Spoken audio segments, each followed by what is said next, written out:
ನೋಡಿ, ಈ ನಾರಿನ ಅಂಶ ನಮ್ಮ ದೇಹಕ್ಕೆ ಅತ್ಯಗತ್ಯವಾಗಿ ಬೇಕಾಗಿರುವಂತಹದ್ದು. ಈ ಆಹಾರದಲ್ಲಿ ಸಿಗುವಂತಹ ನಾರಿನ ಅಂಶವನ್ನ ಇಂಗ್ಲಿಷಲ್ಲಿ ಡಯಟರಿ ಫೈಬರ್ ಅಂತ ಕರೀತಾರೆ. ಇತ್ತೀಚಿನ ದಿನಗಳಲ್ಲಿ ತುಂಬಾ ಜನ ಸೇವಿಸುವ ಆಹಾರಗಳಲ್ಲಿ ನಾರಿನ ಅಂಶದ ಕೊರತೆ ಇರುತ್ತೆ. ಏಕೆಂದ್ರೆ ತುಂಬಾ ರಿಫೈನ್ಡ್ ಮಾಡಿದ ಅಥವಾ ಪ್ರೊಸೆಸ್ ಮಾಡಿದಂತಹ ಅಥವಾ ಪಾಲಿಶ್ ಮಾಡಿದಂತಹ ಧಾನ್ಯಗಳನ್ನು ಸೇವನೆ ಮಾಡ್ತಾ ಇರ್ತಾರೆ. ಇದರಿಂದ ನಾರಿನ ಅಂಶದ ಕೊರತೆ ಆಗ್ತಾ ಇರುತ್ತೆ. ಸೊ ಈ ನಾರು ಅಂದ್ರೆ ಫೈಬರ್ ನಮ್ಮ ದೇಹದಲ್ಲಿ ಮಾಡುವಂತಹ ಪ್ರಮುಖ ಕೆಲಸಗಳು ಏನು ಅಂತ ಮೊದಲಿಗೆ ಅರ್ಥ ಮಾಡ್ಕೊಳ್ಳೋಣ. ಅದಕ್ಕೂ ಮುಂಚೆ ನೀವೇನಾದ್ರೂ ನನ್ನ ಚಾನಲ್ನ ಸಬ್ಸ್ಕ್ರೈಬ್ ಮಾಡಿಲ್ಲ ಅಂದ್ರೆ ಈಗಲೇ ಸಬ್ಸ್ಕ್ರೈಬ್ ಮಾಡಿ. ನೋಡಿ, ನಾರಿನ ಅಂಶದಲ್ಲಿ ಎರಡು ವಿಧಗಳಿವೆ. ಅದುವೇ ಸಾಲ್ಯುಬಲ್ ಫೈಬರ್ ಮತ್ತೆ ಇನ್ಸಾಲ್ಯುಬಲ್ ಫೈಬರ್ ಅಂತ. ಯೂಶಲಿ ನೀವು ಈ ವರ್ಡ್ಸ್ನ ಕೇಳಿರ್ತೀರಾ. ನೋಡಿ, ಸಾಲ್ಯುಬಲ್ ಫೈಬರ್ ಅಂದ್ರೆ ನೀರಿನಲ್ಲಿ ಕರಗುವಂತಹ ನಾರು, ಹಾಗೆ ಇನ್ಸಾಲ್ಯುಬಲ್ ಫೈಬರ್ ಅಂದ್ರೆ ನೀರಿನಲ್ಲಿ ಕರಗದೇ ಇರುವಂತಹ ನಾರು.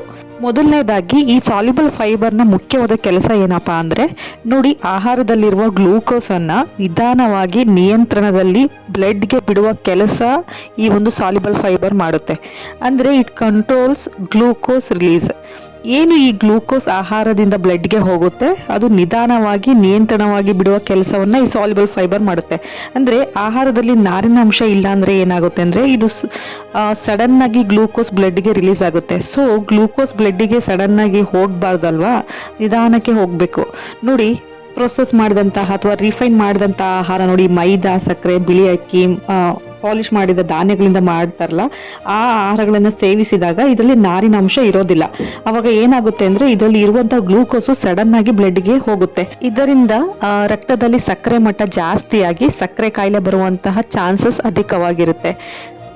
ಅದೇ ನೀವು ನಾರಿನ ಅಂಶ ಇರುವಂತಹ ಆಹಾರವನ್ನು ತಗೊಂಡಾಗ, ಈ ನಾರು ಒಂದು ಕಾಂಪ್ಲೆಕ್ಸ್ ಕಾರ್ಬೋಹೈಡ್ರೇಟ್. ಸೊ ಈ ಒಂದು ನಾರಿನ ಅಂಶ ಇರುವಂತಹ ಆಹಾರವನ್ನು ಸೇವಿಸಿದಾಗ ಇದು ನಮ್ಮ ದೇಹದಲ್ಲಿ ನಿಧಾನವಾಗಿ ಜೀರ್ಣಕ್ರಿಯೆ ಆಗುತ್ತೆ. ಇದರಿಂದ ರಕ್ತದಲ್ಲಿ ಗ್ಲೂಕೋಸ್ ಅಂದ್ರೆ ಸಕ್ಕರೆ ಮಟ್ಟ ಹಠಾತ್ತನೆ ಹೆಚ್ಚು ಆಗೋದಿಲ್ಲ ಅಥವಾ ಕಡಿಮೆನೂ ಆಗೋದಿಲ್ಲ. ಸೊ ಹಾಗಾಗಿ ಡಾಕ್ಟರ್ಸ್ಗಳು ಈ ಒಂದು ಸಕ್ಕರೆ ಕಾಯಿಲೆ ಇರೋರಿಗೆ ಆದಷ್ಟು ನಾರಿನ ಅಂಶ ಇರುವಂತಹ ಆಹಾರವನ್ನು ತಗೊಳ್ಳಿ ಅಂತ ಹೇಳುವ ಮೇನ್ ರೀಸನ್ನೇ ಒಂದು ಇದಕ್ಕೆ. ಈ ನಾರಿನ ಎರಡನೇ ಮುಖ್ಯ ಕೆಲಸ ದೇಹದಲ್ಲಿ ಏನಪ್ಪಾ ಅಂದ್ರೆ, ನೋಡಿ, ನಾರಿನಲ್ಲಿ ಎಸ್ಪೆಷಲಿ ಇನ್ಸಾಲ್ಯುಬಲ್ ಫೈಬರ್ ಅಂದ್ರೆ ನೀರಿನಲ್ಲಿ ಕರಗದೆ ಇರುವ ಈ ಫೈಬರ್ ಇರುತ್ತಲ್ಲ, ಇದು ನಮ್ಮ ಬೋವೆಲ್ ಮೂವ್ಮೆಂಟ್ ಇಂಪ್ರೂವ್ ಮಾಡುತ್ತೆ. ಅಂದ್ರೆ ನಮ್ಮ ಮೋಷನ್ ಕ್ಲಿಯರ್ ಮಾಡುತ್ತೆ. ನೋಡಿ, ಈ ಇನ್ಸಾಲ್ಯುಬಲ್ ಫೈಬರ್ ನೀರನ್ನ ಹೆಚ್ಚು ಹೀರ್ಕೊಳ್ಳೋದ್ರಿಂದ ನಮ್ಮ ದೇಹದಲ್ಲಿ ಮಲ ಹೊರಗಡೆ ಹೋಗ್ಬೇಕಲ್ವಾ, ಅದನ್ನ ಸಾಫ್ಟ್ ಮಾಡುತ್ತೆ. ಹಾಗೆ ಮಲ ಹೋಗೋ ಒಂದು ಮೂವ್ಮೆಂಟ್ ಕೂಡ ಇದು ಚೆನ್ನಾಗಿಡುತ್ತೆ. ನೋಡಿ, ನಮ್ಮ ಆಹಾರದಲ್ಲಿ ನಾರಿನ ಅಂಶದ ಕೊರತೆ ಇದ್ರೆ ಕಾನ್ಸ್ಟಿಪೇಷನ್ ಅಂದ್ರೆ ಮಲಬದ್ಧತೆ ಆಗುತ್ತೆ. ಸೊ ನಿಮ್ಮ ಆಹಾರದಲ್ಲಿ ಇನ್ಸಾಲ್ಯುಬಲ್ ಫೈಬರ್ ಹೆಚ್ಚಾಗಿದ್ರೆ ನಿಮಗೆ ಯಾವುದೇ ಒಂದು ಕಾನ್ಸ್ಟಿಪೇಷನ್ ಸಮಸ್ಯೆ ಅಂದ್ರೆ ಈ ಮಲಬದ್ಧತೆ ಸಮಸ್ಯೆಗಳು ಬರೋದಿಲ್ಲ. ಈ ನಾರಿನ ಮೂರನೇ ಮುಖ್ಯ ಕೆಲಸ ಏನಪ್ಪಾ ನಮ್ಮ ದೇಹದಲ್ಲಿ ಅಂದ್ರೆ, ಆಹಾರದ ಸ್ಯಾಟಿಸ್ಫ್ಯಾಕ್ಷನ್ ಇಂಡೆಕ್ಸ್ ಅನ್ನ ಈ ನಾರು ಹೆಚ್ಚಿಸುತ್ತೆ. ಅಂದ್ರೆ ನಾವು ಸೇವಿಸುವ ಆಹಾರದಲ್ಲಿ ಎಷ್ಟು ಫೈಬರ್ ಇರುತ್ತೋ ಅಷ್ಟು ಬೇಗ ನಮ್ಮ ಹೊಟ್ಟೆ ತುಂಬಿದ ಒಂದು ಫೀಲ್ ಆಗುತ್ತೆ. ಅಂದ್ರೆ ಹೊಟ್ಟೆ ತುಂಬಿದ ಒಂದು ಸ್ಯಾಟಿಸ್ಫ್ಯಾಕ್ಷನ್ ಅಂದ್ರೆ ಒಂದು ತೃಪ್ತಿ ಸಿಗುತ್ತೆ. ನೋಡಿ, ಯಾವ ಆಹಾರದಲ್ಲಿ ನಾರಿನಂಶ ಇರೋದಿಲ್ಲ ಅದನ್ನ ನಾವು ಎಷ್ಟು ತಿಂದ್ರೂ ಸ್ಯಾಟಿಸ್ಫ್ಯಾಕ್ಷನ್ ಅಂದ್ರೆ ಆ ಒಂದು ತೃಪ್ತಿ ನಮಗೆ ಕೊಡೋದಿಲ್ಲ. ಈಗ ನೋಡಿ, ನೀವು ಪಾನಿಪುರಿ ತಿಂತಾ ಇರ್ತೀರಾ, ಅದು ಮೈದಾದಿಂದ ಮಾಡಿರೋವಂಥದ್ದಲ್ವಾ. ಸೊ ನೀವು ಎಷ್ಟೇ ತಿಂತಾ ಇದ್ರು ನಿಮಗೆ ಸಮಾಧಾನ ಅನ್ಸೋದಿಲ್ಲ, ಇನ್ನೂ ತಿನ್ಬೇಕು ಅಂತ ಅನ್ಸುತ್ತೆ. ಯಾಕೆಂದ್ರೆ ಯಾವ ಆಹಾರದಲ್ಲಿ ನಾರಿನ ಅಂಶ ಇರೋದಿಲ್ಲ ಅದು ನೀವು ಎಷ್ಟೇ ತಿಂದ್ರೂ ಕೂಡ ನಿಮಗೆ ಅದೊಂದು ತೃಪ್ತಿಯನ್ನ ತರೋದಿಲ್ಲ.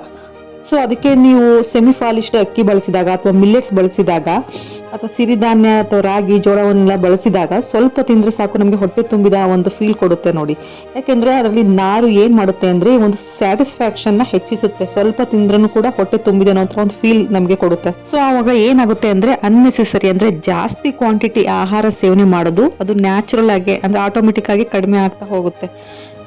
ಸೊ ಇದರಿಂದ ತೂಕ ಇಳಿಕೆಗೂ ಕೂಡ ತುಂಬಾನೇ ನಮಗೆ ಸಹಕಾರಿಯಾಗುತ್ತೆ. ಸೊ ಇದರಿಂದ ನಾವು ಹೆಲ್ದಿ ವೆಯ್ಟ್ ನ ಮೇಂಟೈನ್ ಮಾಡಬಹುದು. ಅಲ್ಲದೆ ಈ ಡಯಟರಿ ಫೈಬರ್ ದೇಹದಲ್ಲಿ ಪ್ರೋಬಯೋಟಿಕ್ ಆಗಿ ಕೆಲಸವನ್ನ ಮಾಡುತ್ತೆ. ಅಂದ್ರೆ ನಮ್ಮ ಕರುಳಿನಲ್ಲಿರುವಂತಹ ಉತ್ತಮ ಬ್ಯಾಕ್ಟೀರಿಯಾಗಳ ಬೆಳವಣಿಗೆಗೆ ಈ ಒಂದು ಫೈಬರ್ ಅಂದ್ರೆ ನಾರು ತುಂಬಾನೇ ಸಹಕಾರಿಯಾಗುತ್ತೆ. ಇದರಿಂದ ಕರುಳಿನ ಕ್ಯಾನ್ಸರ್ ಬರುವಂತಹ ಎಷ್ಟೋ ಅಪಾಯಗಳನ್ನ ಇದು ಕಡಿಮೆ ಮಾಡುತ್ತೆ. ಅಲ್ಲದೆ ಇದು ರೋಗ ನಿರೋಧಕ ಶಕ್ತಿಯನ್ನು ಕೂಡ ಹೆಚ್ಚಿಸುತ್ತೆ. ಈ ಒಂದು ಕಾರಣಗಳಿಂದನೇ ಆಹಾರದಲ್ಲಿರುವಂತಹ ನಾರಿನ ಅಂಶ ನಮ್ಮ ದೇಹದಲ್ಲಿ ತುಂಬಾ ಪ್ರಮುಖ ಪಾತ್ರವನ್ನ ವಹಿಸುತ್ತೆ. ನೋಡಿ, ನಮಗೆ ಎಲ್ಲ ಹಣ್ಣುಗಳಲ್ಲಿ ಮತ್ತೆ ತರಕಾರಿಗಳಲ್ಲಿ, ಸೊಪ್ಪುಗಳಲ್ಲಿ, ಈ ಗ್ರೀನ್ಸ್ಗಳಲ್ಲಿ ಮತ್ತೆ ಬೇಳೆಕಾಳುಗಳಲ್ಲಿ ಈ ಎಲ್ಲ ತರದ ಆಹಾರದಲ್ಲಿ ನಮಗೆ ಪ್ರಕೃತಿ ದತ್ತವಾಗಿ ನಾರಿನ ಅಂಶ ಸಿಗುತ್ತೆ.